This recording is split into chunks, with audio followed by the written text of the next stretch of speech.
As the 10 most wanted fugitives list turned 60, Special Agent Brad Bryant of the Criminal Investigative Division explains its evolution. It was created on March 14th, 1950.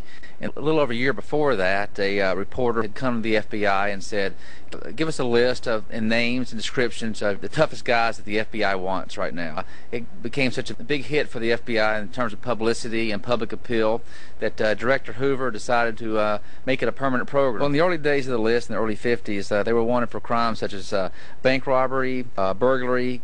There were car thieves and armed robbers who primarily made the top 10 list back then. With the turbulent social changes of the 1960s, we had crimes such as destruction of government property, sabotage, and kidnapping. As we moved into the 1970s, a lot of the fugitives making the list were those who had ties to organized crime. During the 1980s, we had fugitives wanted for drug-related matters and some serial murders on the list. And that continued up to the 1990s. And during the 90s, we had people wanted for various international crimes such as large drug trafficking cartels, international money laundering, crimes against children, and of course international terrorism. Well, probably most prominent is Osama bin Laden. He's on the list, and he's probably most well known right now.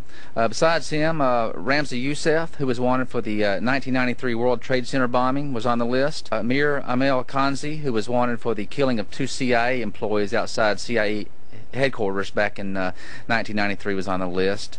Andrew Cunanan, who was wanted for several murders, including the murder of Johnny Versace, was on the list. Harry Bowman, who was the international president of the Outlaws motorcycle gang, was on our list. And of course James Whitey Bulger, who had ties to organized crime up in the Boston area, is still on our list, as a matter of fact. One of the more well-known ones from the 50s, Willie Sutton, was on the list. Willie was a notorious bank robber. Besides him, James Earl Ray, who was wanted for the assassination of Dr. Martin Luther King. He was on the list twice, as a matter of fact. Once in 1968 after the assassination, and then again in 1977 when he escaped from prison. Billy Austin Bryant, from right here in Washington, D.C. He was on the list for a grand total of 2 hours back in 1969. Leslie Rogie was the first person to be apprehended as a result of the Internet. So far we've had 2 captured as a direct result of the Internet, and I think this is most assuredly going to grow in the coming years. A couple of reasons. First of all, the Internet allows more people to have access to the top 10 list. And secondly, it allows people to look at the list for longer periods of times.